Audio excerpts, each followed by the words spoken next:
When did the universe came into existence? Is it when the light from the distant galaxies and stars fell on the eyes of the first living organisms on this planet? Or when René Descartes said, "I think, therefore I am"? Or when Newton put forward the laws of motion of the world for the very first time? When did the movement of all movements in time begins?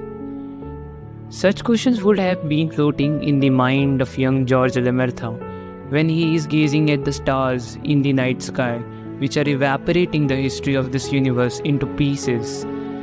These intricate pieces, which are the very first movement of this universe, beginning a puzzle in itself, waiting to be solved by someone. Lemaître, in the attempt of solving this puzzle, would trace back the light coming from these stars in his mind to the point when there was no light itself, discovering one of the most beautiful ideas in the history of humankind, which is the idea of Big Bang itself.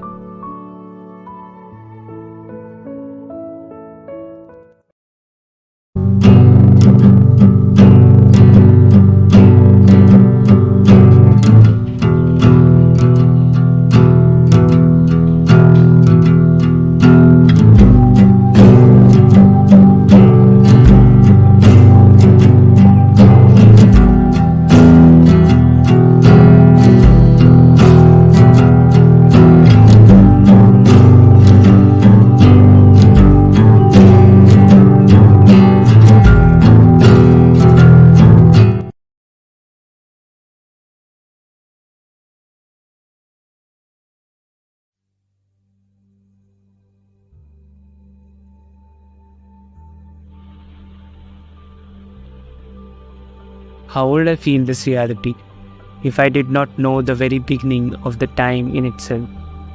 I often asked myself whether I took any photographs. Photographs are not just photographs, but they are the time machines that people use to travel back in time to relive their most precious memories. But what would you say about a picture of universe taken when it was just 380,000 years old? On February 2003, the data sent by the WAM satellite was analyzed for the first time by the scientists, which ended up giving them a highly detailed picture of our early universe when it was just 380,000 years old. This is an incredible moment in history, only if you know the entire story of how and why we end up searching for this particular photograph.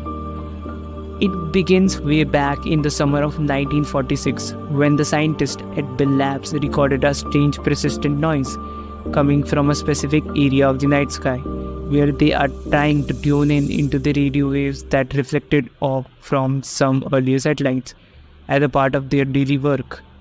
First, they thought that it would be a blunder because of the pigeons preaching in the canopy of the massive antenna, or it can be that the noise is coming from any local source situated nearby. But soon they learned that this noise isn't coming from any nearby source, but it is coming from a very far away point, a point present outside of our galaxy. It was nothing but a property of the universe, which we now recognize as the cosmic microwave background radiation.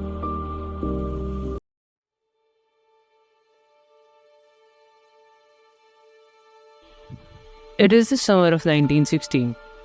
A young rebel was looking towards the stars and thinking about how this light came to us, how this light moves within the space, and how it was affected by the time. To answer these questions, this young rebel, which we now know by the name Albert Einstein, published his theory of general relativity in full mathematical detail, which led to change the course of the physics forever.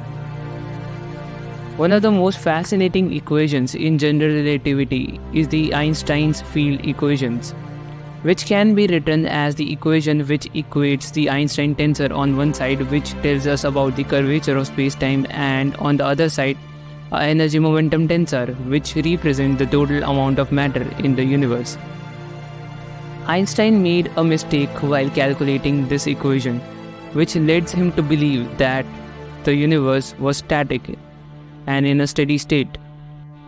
So how did all of this change? Alexander Friedman, a Soviet-based physicist, penned down his vision of a boundless universe, expanding over the limits of every known horizon.